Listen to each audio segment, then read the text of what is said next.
Welcome and thank you for joining us for the WWP webinar, No Perpetrator is an Island, with Kris Decraemer from the Interactie Academie in Antwerp, Belgium. A few words on our wonderful presenter today. Kris Decraemer is a systemic therapist, family mediator, supervisor, and trainer. She has been active in different contexts and settings with perpetrators of domestic violence and victims with traumatic experiences for almost 30 years.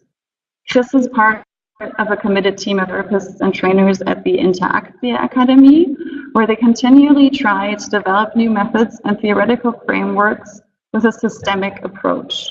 They share the point of view people are embedded in a network of relations, and that behavior, thoughts, and emotions are co-constructed in social contexts and relations.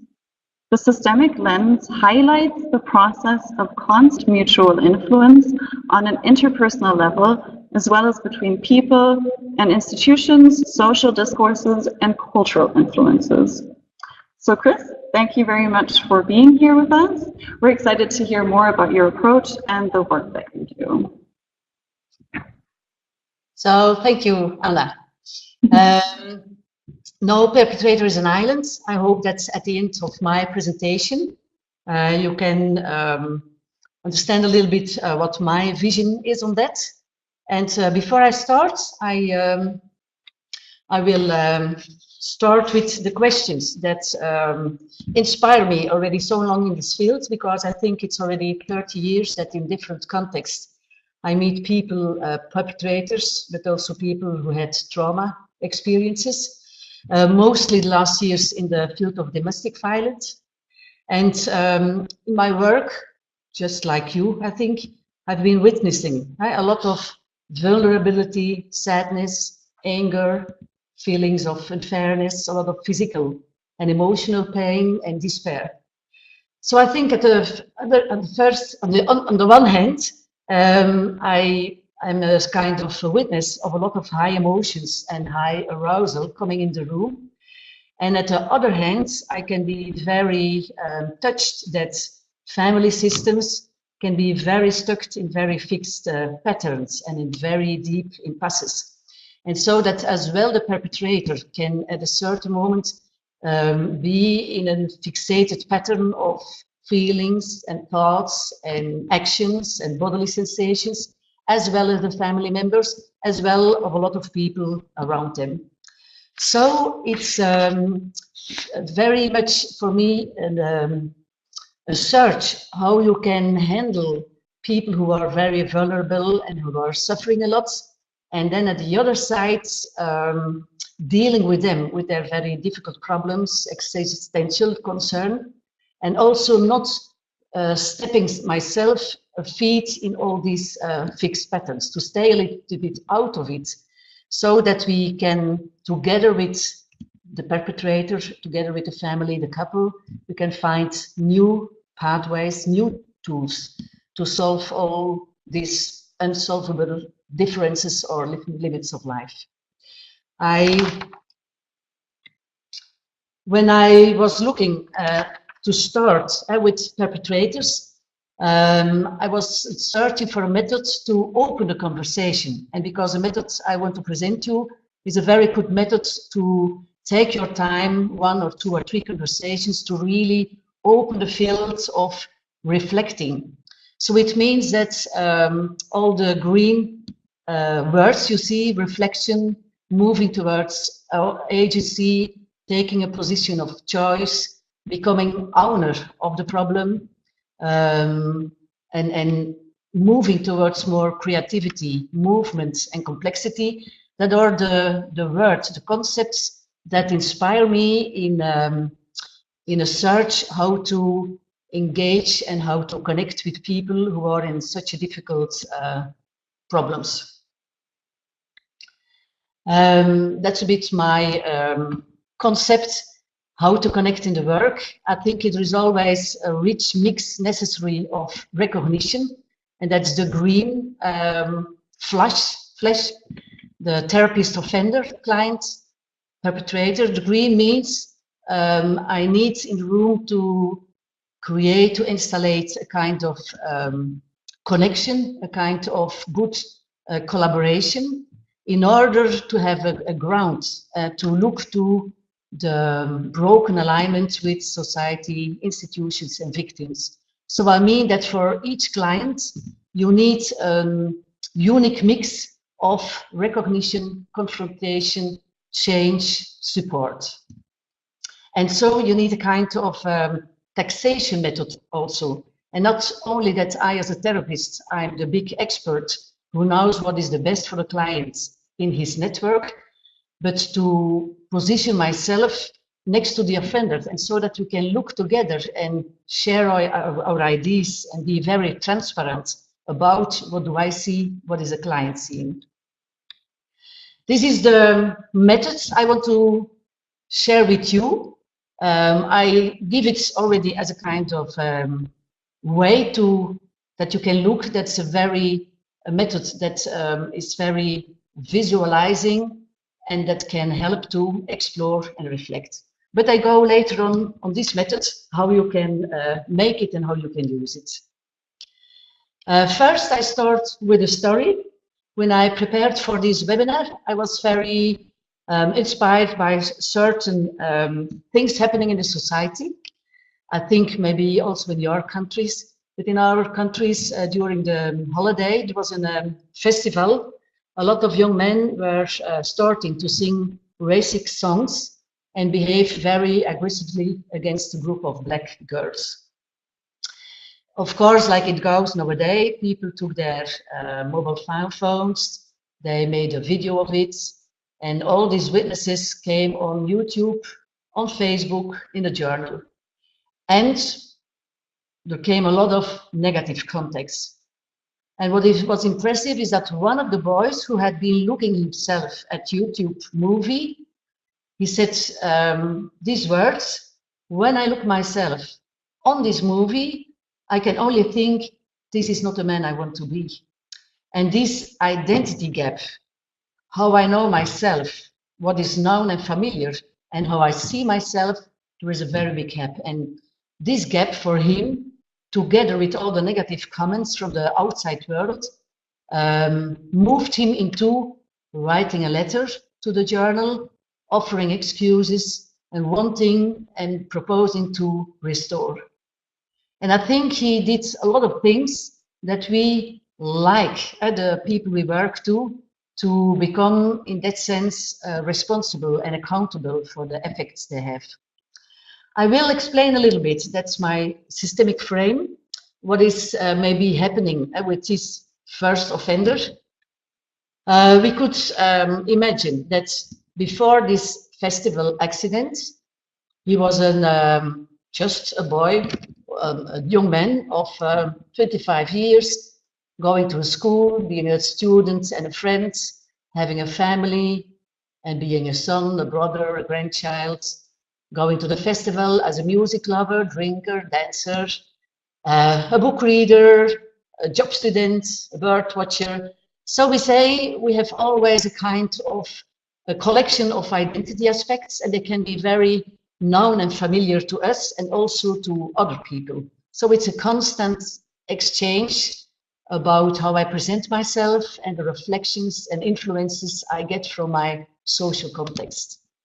When we look to this festival behavior, then you could say that at that moment, the identity of being a music lover, drinker, dancer on a festival, that all of a sudden in this new behavior of singing these songs and acting violent behavior, that all of a sudden there pops up a kind of new co-created identity.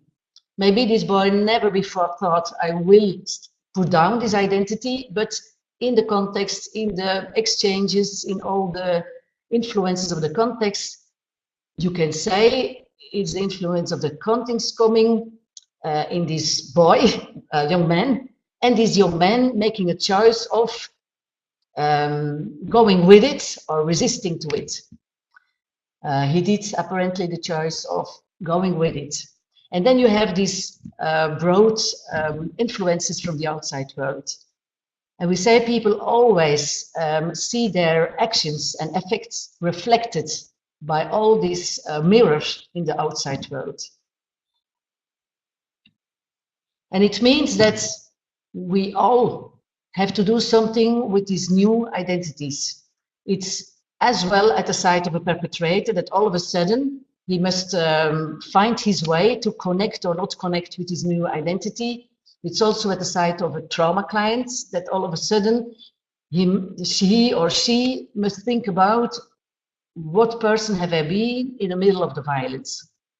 And so it's a big identity search, and it's always influenced with all the context I live in. So we say the exchanges between persons, networks, and society, the comments, the accountability questions, the attack defenses patterns, the recognition or confrontation, they come, people are open systems, they come somewhere and the people grasp them. And it has also an effect inside the person. So we say the inside of the persons, for example, the feelings who are connected with this huge identity gap or huge identity confusion inside is always connected with all these exchanges between the person and between the social context. And we say in this process, there can be a lot of supportive and confronting processes that facilitate the actions that people will do with these affects. But there can be also that kind of exchanges that not facilitated, but are working very obstructive.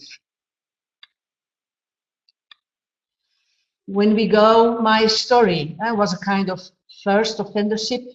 Of course, when we work in the field of repeated domestic violence, then we have we meet people when they are already in a kind of fixated position about who I am and what do I let in from all these comments or accountability questions or effect stories about my behavior. I have a kind of hypothesis because I see also a lot of people in mediation in high conflict after divorce. And we think that when the family system and the systems around the persons are still in very high turbulency and high conflicts, it's very difficult to create a context to start talking about how do I get into this violence and what are possible ways to stay out and what can help me, who can help me. So we need to do something with these high conflict patterns. We must be aware of that.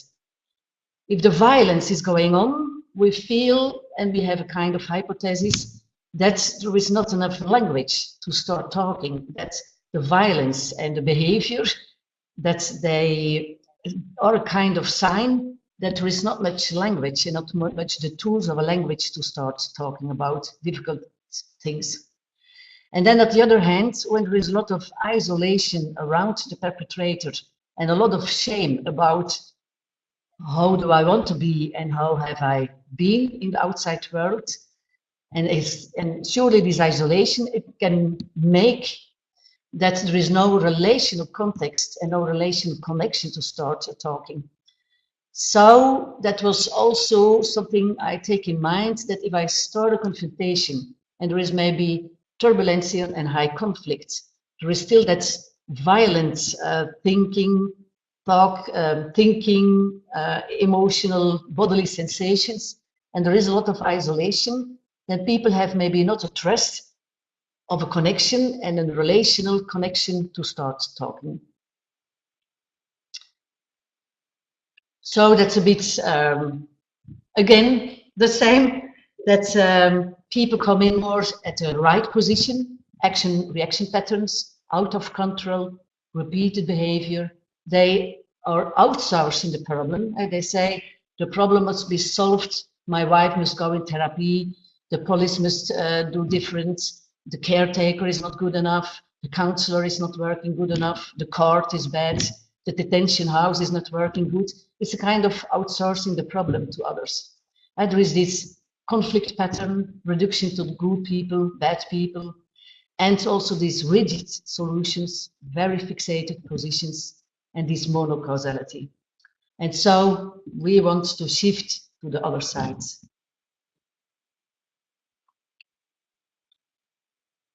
In this systemic network drawing, you can see, if you look to the left drawing in comparison with the right drawing, that the visualization shows already something that in the left drawing you have a man with first offender sexual violation, but the green signs show that there is a lot of good identity grounds, that there are a lot of good relationships who are emotionally warm and supportive, and that maybe in his connections it needs maybe a lot of confrontation, because a lot of people in his situation left can think, oh, but how is it possible that such a good person in so many identity aspects that he has committed that offense. At the right hand, we see that there is an overload in the past of this person of a lot of difficult stories, and that in the actual connections, there are a lot of broken connections and a lot of very difficult connections between him and a lot of caretakers in the outside world. But I will explain more after I explain the methods. How to make the drawing, how to start. It's very important that we put in the middle a little puppet, a little presentation of a human figure. And that's how I start when I work in an individual setting. It can be that the person start to talk, and that all of a sudden I take my flip chart and I say, wait, I hear in your talking that you talk already, you mention already a lot of persons, you mention already a lot of events happening in the past, in the present. I hear you already say some things to the future. Is it okay that I take my flip charts and I will visualize the persons I hear already in your story and the events I hear in the past or the wishes in the future? It's a method to start a conversation, to open the conversation, to slow down the conversation, and to bring not only the zoom on the person, but to zoom in all the connections that are very important for the person. So it's a roundup. I don't go into all these stories I hear, but it's important that I can name the stories. For example, when I mostly, I can start with the past.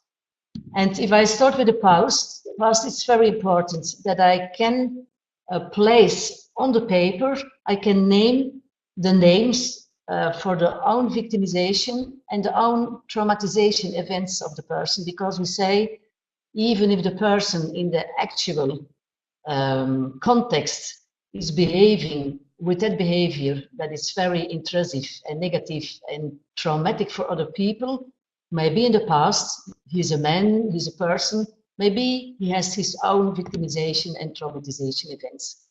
I will shortly give it a name. I make a line, I draw a line between the human figure and I give the name on the flap, and I say, for example,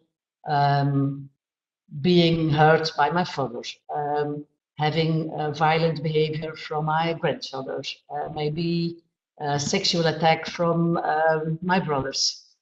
I'm not going into the stories already, but I thank the person for naming it, and I have this line from the little person in the past, and I give it a name. Maybe I do also a roundup of other negative events, maybe not really traumatic events, but events that were giving an impact in the life of a person. For example, having to change a house, going away from a very known and familiar environment of living, moving to another city, changing schools. I name it, and it's also on the, I give it a place on the paper. I also ask shortly the name of the delict events, because some people have a delict history already from in the youth. It's also naming. If he said, I'm resisting against that name, then I write down the name and I look for a way. I ask him, how can I write down on the paper that you're resisting to the name and to resisting to being called a perpetrator. I also ask very much to, if you can write down on the paper also memories of good events, of sources of support. It can be people, it can be activities, for example, liking to swim, hobbies, for example, liking to chat on internet or to listen to music. Maybe somebody in the past who was a very good listener for him, or somebody who give him a shelter. And then other important connections, because I not only go for connections with people or with activities, but somebody, it's very important, sometimes it's very important that somebody can say, I have a long history of a connection with an illness in our body. For example, I have had as a child polio, or I am a diabetic, can be body concerns. I discussed my body, or medication somebody has to take, or drinking drugs, or diagnosis. From my 10th year, they called me an autistic person. So I think, okay, that's a connection. You live with that connection. That's the naming and the roundup of the past. So the first is always naming and giving a place at the paper. Like I did here, for example, school, football, or good connections, social network, good connections, family life, friends. And then all of a sudden you have this red sexual violation. The other man was a completely other history. It was a history of family violence. He had a long history in different institutions, already a long history of aggressive behavior, and also a history of detention between his 18 and 21. When I look now to this drawing, I see that I did ask in further conversations, and what are good memories, what are support memories, because they are not already here on this drawing. Okay, looking for connections in the present. In the connections in the present, of course, we hear a roundup of the family members, the network members. It can be also when people are in repeated domestic violence, a lot of counselors, therapists, family workers, police, court. I always ask if there are societal things in the society, in the media, of internet that are for them very important, or were a very intrusive connection. And then, of course, these other important connections. When I go in the present, for me, it's very important to have a conversation about the quality of these relations, or these supportive relations, or that confrontation, relations that are confronting, disqualification, negation. Does the person who is in the middle of this drawing, does he have the impression that he matters in good sense for other people? Does he have the impression that he does not matter for other people? Or sometimes the connections are double. They say, I matter for this person, I like this person likes me, but there is also a lot of conflict, a lot of friction, a lot of difficulties. So then we look together, how can we indicate that on the drawing. I'm very much interested in complex process going on, because it's possible that people are in a lot of transitional processes, for example, divorcing processes, or becoming a partner, becoming a parent, having a new job, moving, migration, and that's in a network where there are a lot of high conflicts or frictions or broken relationships, that at the meantime, people need a lot of engagement and a lot of energy to fulfill a lot of difficult tasks.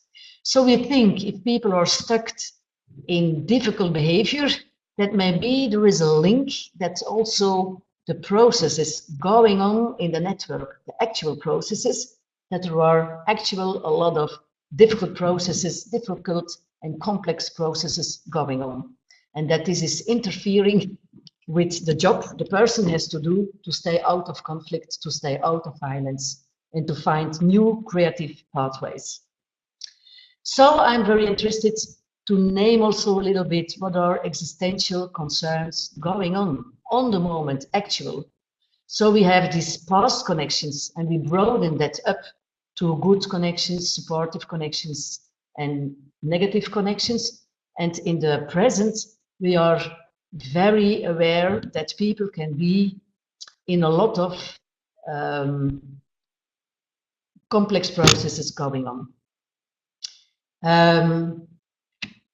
The future is very important because the future can give a lot of fresh air coming in the system. When the system has these all narrow patterns and always this repeated behavior or thinkings or feelings, the future is a place where we can look for connections in a constructive way, because we can help people to co-create it. For example, if people say, I'm very afraid going again in detention, then we can say, what is your wish? What would you like? Well, how can we write it down on the drawing? So we ask for preferred identities, a preferred future, preferred projects, wishes. So we try to reframe it as creative new projects. And of course, we ask also, but I will talk about that later on, how we have ideas about the future, especially about this delict history. Yes, if you have questions about that, you can of course ask me after the presentation.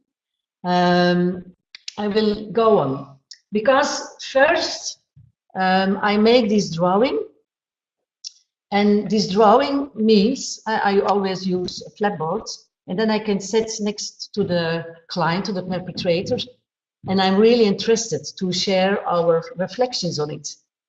And that's also a kind of connecting, that I will be very transparent about the ideas and the reflections I have in his particular network. And I'm also very interested in the links and the reflections and the ideas the perpetrator has. The first question is always, what is striking me? What do I see? What is the other seeing? And maybe also asking, who is missing? What is missing? Because maybe all of a sudden I think, oh, it's strange, you didn't talk about your parents. Or for example, in this drawing, oh, it's strange, this past is full with red color. I really want to ask you, when you look from now to 40 years, if there is only one memory of something you liked very much, or a person who was very mattering about you in a good sense, or a moment of pride, or an activity that gave you a space to go away from all these difficult things, what should that be? And so I can add a little bit, not only the difficult impact of life, but I can also look for strength, for resilience, for people mattering for this person in a good sense. Because if there are people mattering in a good sense for this person, it must be that in certain connections, in certain contexts, his ethics were very good. And so we must make a very explicit story of that. So in this first reflection, I try to give also very language, because we say it's sometimes also a problem of language. So I start to give some language to name and give recognition of difficult processes going on. I can say, yes, there is something in the choices you make, something in the thinking, behavior, the actions you do that is problematic, but I see that you are living and that you are connected with a lot of difficult processes going on. So it's something of you as a person, and it's something, yes, you have to live and you have to deal with a lot of difficult processes. I said already, transitions after divorce, processing of own trauma and loss, dealing with drugs and alcohol, maybe dealing with homelessness, poverty, family life transitions, high conflicts about unsolvable differences with the people he lives with or the people he works with. I also reflect on the impact, for example, from past events, and I'm very interested in the conclusions, because we know that trauma can provoke that people have a lot of negative identity conclusions. I'm a loser, I don't matter, I'm not important, it was my fault, I will never succeed. And so I'm asking to the impact of positive events, but also to the impact of these negative conclusions about himself, the others, relations, the world, norms, linked with experience in the past or in the present. What impression do we get when we see, for example, in this drawing, a lot of broken relationships? Then I ask a person, how does it feel to live in that context, to live in that kind of network?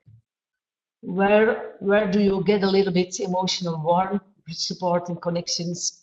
And how is it to live with all these frictions, these conflicts, these broken relationships? I ask also the person, what do I see? What do you see about strength in yourself, strengths in the person and the network? For example, when I worked with this man, I was very impressed that was his conclusion of his past. I will do it better. I will be able in my life to make a good, happy family. But in the present relations, it was so messed up, due also to his behavior. And still, he had this big wish, I want to be a good father for my child. So I could, on the one hand, give a good recognition for his wish and the fact he wanted to be a good man and a good father. But I could also confront him and say, but it's very difficult the way you are doing, and the network is organized and all the complex difficulties going on. What do you need? Because on yourself and with this pattern between you and the outside world, it will not happen. So another kind of conversation using these network drawings is of course also focusing on the violence and the accountability. What can we do? What can the person do? So it's always very interesting just looking for language to learn to talk about these difficulties. Who knows about the violence? How do the person give it a name? How do others name it? How do the victims name it? What comments do you get?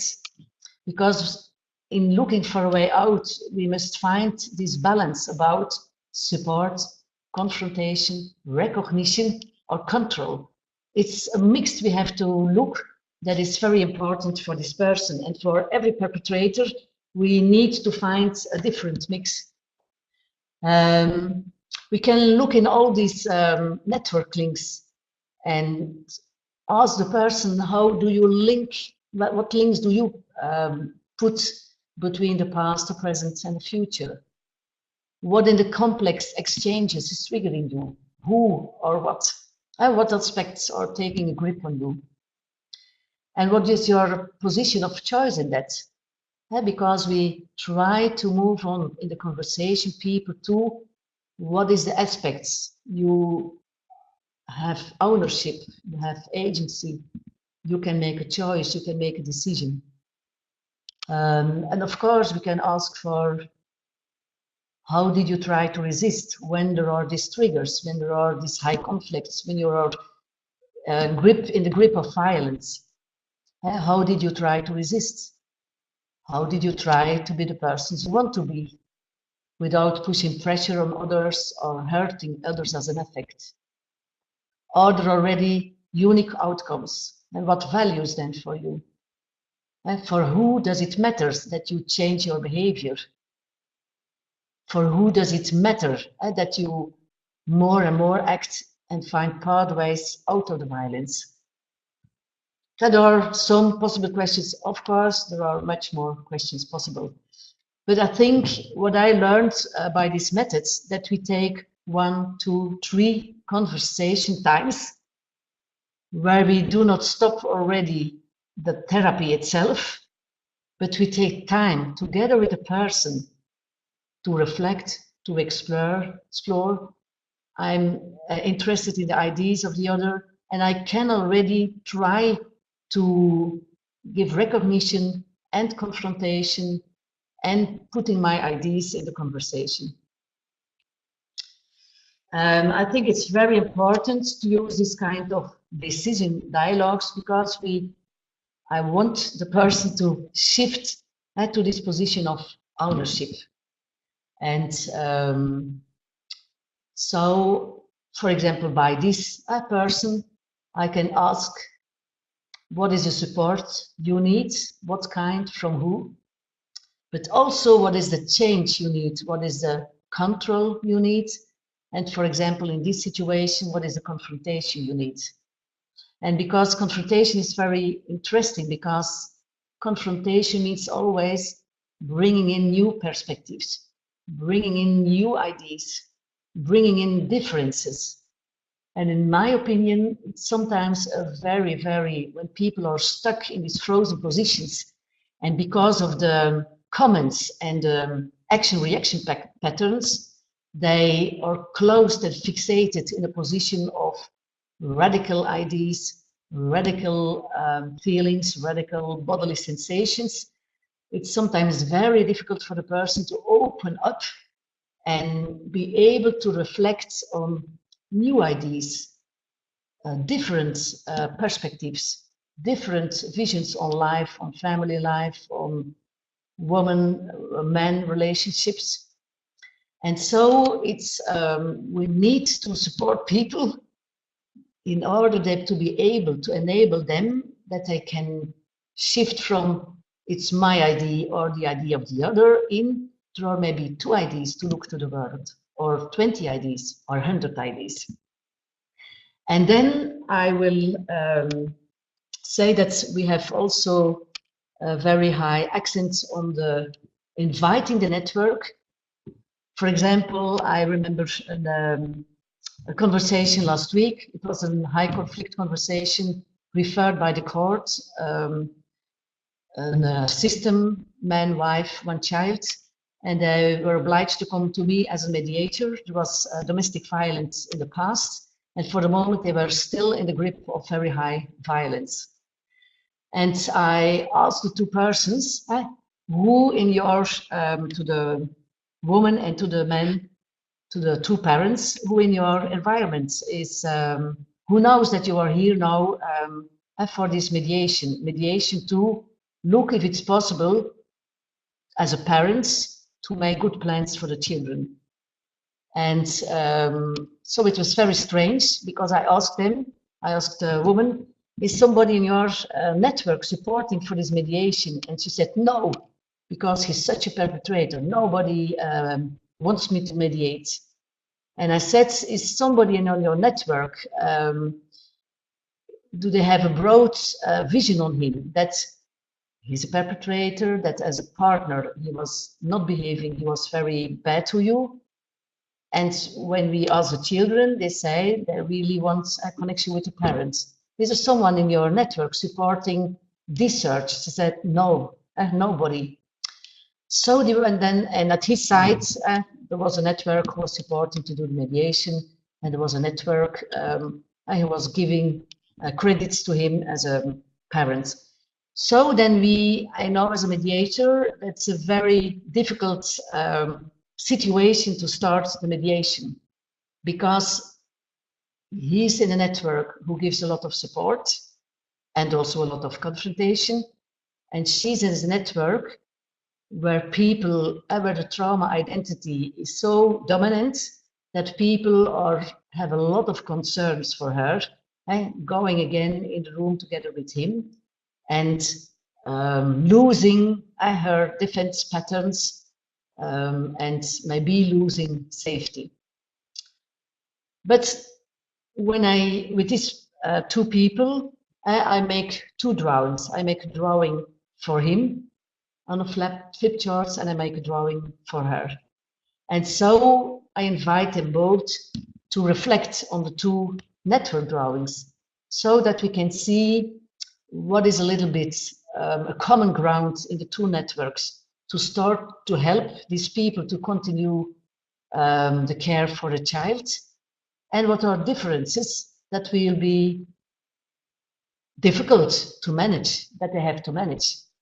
The difference is, in her network, they will always see him as a very dangerous person. In her network, they will see her as a very good mother for the child. And that's a very difficult difference to accept.